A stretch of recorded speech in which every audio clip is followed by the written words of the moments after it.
मीरा भाईंदर वसई विरार पोलिसांनी ड्रग्सवर मोठी कारवाई केलेली आहे। राजस्थानमध्ये जाऊन जवळपास 100 कोटींचे ड्रग्स जे आहेत हस्तगत करण्यात आलेले आहे। याआधी देखील पोलिसांनी हैदराबादमध्ये जाऊन ड्रग्सची कारवाई उद्ध्वस्त केली होती। मुंबई पोलिसांनी पेल्लारमध्ये येऊन ड्रग्सची कारवाई केली होती। त्यामुळे 100 कोटींची कारवाई केल्यानंतर पोलिसांवर कौतुकाची थाप ठोठावण्यात आलेली आहे। मीरा भाईंदर वसई विरार आयुक्तालयाच्या अंमली पदार्थ विरोधी पथकाने राजस्थानमधील झुंझुनू येथेच सुरू असलेल्या एमडी ड्रग्सवर तयार करण्यात आलेल्या कारखान्यावर धडक कारवाई केली आणि तब्बल 100 कोटी रुपयांचा मुद्देमाल जप्त केला आहे। या कारवाईत एमडी ड्रग्स तयार करण्यासाठी लागणारी अत्याधुनिक यंत्रसामुग्री हस्तगत करण्यात आली आहे। याआधी 4 ऑक्टोबर 2024 रोजी मीरा भाईंदर पोलिसांना गस्ती दरम्यान संशयित वाहन तपासणी केली आणि ही वाहन तपासणी करत असताना एमडी ड्रग्स जप्त केले होते आणि या प्रकरणात आरोपीकडून 1 कोटीपेक्षा अधिक किमतीचे ड्रग्स, रोख रक्कम आणि मोबाईल फोन जप्त करण्यात आले होते। आणि त्याचा तपास करत असताना त्या आरोपीकडून मिळालेल्या माहितीच्या आधाराने हे पथक जे आहे राजस्थानमध्ये रवाना झालं आणि झुंझुनू जिल्ह्यात एमडी ड्रग्सचा बनवण्याचा मोठा कारखाना उघडकीस आला आणि या कारखान्यात सुमारे 10 किलो एमडी ड्रग्स, रसायने, मिक्सर, ड्रायर मशीन, वजन काटे, हँड ग्लोव्ज आणि फिल्टर आदी साहित्य सापडलेले आहेत। या संपूर्ण कारवाईचं नेतृत्व जे आहे पोलीस आयुक्त नितेश कौशिक, अपर पोलीस आयुक्त दत्तात्रय शिंदे यांच्या मार्गदर्शनाखाली आलेले आहे आणि पुढचा तपास जे आहे की पोलीस करत आहेत आणि या तपासामध्ये आणखीन काही मोठा देखील सापडण्याची शक्यता आहे। परंतु या मीरा भाईंदर पोलिसांना एक मोठं यश मिळालेलं आहे। 100 करोड रुपयांचं ड्रग्ज जे आहे पोलिसांनी जे आहेत राजस्थानमध्ये जाऊन हस्तगत करण्यात आलेले। त्यामुळे वसई विरार परिसरामध्ये जे ड्रग्सचं जाळं पसरलेलं आहे ते आणखीन कुठपर्यंत त्याची पायामुळं आहे ते देखील पाहावं लागणार। कारण छोट्या मोठ्या प्रमाणात वसई विरार परिसरात ड्रग्स जे आहेत की चोरी छुपे विकले जातं आणि ज्यावेळेला पोलीस हे छोट्या छोट्या ड्रग पेडलरला अटक करतात आणि त्यांच्या मार्फतून जेव्हा ह्या मोठ्या ड्रग्सच्या कारवाईवर पर्यंत पोहोचतात। हैदराबादच्या कारवाईची घटना ताजी असताना ही राजस्थानची कारवाई देखील ताजी म्हणावी लागेल। कारण गेल्या 6 महिन्यात ही मोठी कारवाई, कारण नितेश कौशिक यांनी पदभार स्वीकारल्यानंतर ड्रग्सवर मोठ्या प्रमाणावर कारवाई करण्यात आलेली आहे। त्यामुळे येत्या काळामध्ये वसई विरार परिसर ड्रग्स मुक्त होईल की नाही हे पाहावं लागणार आहे। या संपूर्ण कारवाईवर नितेश कौशिक यांनी काय माहिती दिली आपण ऐकत। सतत आपण जो आहे ड्रग्सची विरुद्ध मोहीम छेडलेली आहे आणि महाराष्ट्र सरकार आणि महाराष्ट्र पोलीसच्या ध्येय पण आहे की महाराष्ट्र ड्रग्स फ्री करायचे आहे। याच्या महत्त्व सगळ्यांना माहीत आहे, मला काही सविस्तर सांगायची गरज नाही। यापूर्वी आपल्याला माहीत असेल, आपण MBVV पोलीसची क्राईम ब्रांच युनिट्सनी हैदराबादला जाऊन पण जो आहे एक मोठी कारवाई केली होती। त्याबाबत पण आपण सर्वांचे सोबत माहिती शेअर केली होती। आता पुन्हा जो आहे एक महत्त्वाचा केस MBVV क्राईम ब्रांच आमची अँटी नार्कोटिक्स युनिट्स 1 आणि 2 दोघांनी मिळून जो आहे ते एक मोठी कारवाई केलेली आहे।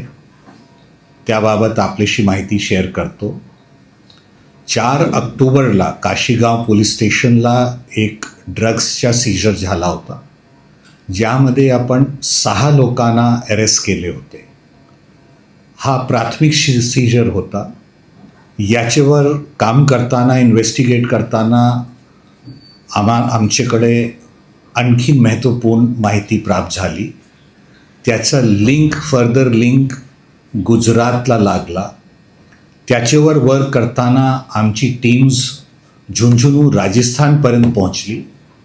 झुंझुनू राजस्थानमध्ये जाऊन अशा निदर्शनास आला की एक पोल्ट्री फार्मची आडमध्ये आणि पोल्ट्री फार्मचे मागे एक ड्रग्स तयार करण्याचा कारखाना ते सापडण्यात आला। आमचे लोकांनी तिथे सतत रेकी करून तिकडे जो आहे मोठी कारवाई केली। यामध्ये अशा निष्पन्न झालेला आहे की जवळपास या फॅक्टरीतून 100 कोटीची ड्रग्स आधी जो आहे ते डिस्ट्रीब्यूट झालेली होती वेस्टर्न इंडियामध्ये आणि जवळपास 100 कोटीच्या ड्रग्स प्राथमिक प्रिकर्सर्स आपण ज्यांना म्हणतो असे रसायन, इक्विपमेंट्स, मॅन्युफॅक्चरिंगचे इक्विपमेंट्स ज्याची फोटोग्राफ्स आपण शेअर करणार आहोत, हे सर्व मिळून पुन्हा जो आहे आणखीन 100 कोटीचा माल, फॅक्टरी इत्यादी ते जप्त करण्यात आला। या केसमध्ये अद्यापर्यंत आपण 11 आरोपींना अटक केलेली आहे आणि हे जो 11 आरोपी आहे त्यापैकी सगळे महत्त्वाचे गुन्हेगार आहे. आपल्याला थोडक्यात सांगतो की यापैकी आपल्याला या जो 11 गुन्हेगार आहे त्यापैकी डी गँगशी संबंधित पण गुन्हेगार यामध्ये सम्मिलित आहे. आपण ज्या 11 लोकांना अटक केले त्यापैकी मोहम्मद अन्सारी याचे विरुद्ध ऑलरेडी 6 गुन्हे दाखल आहे.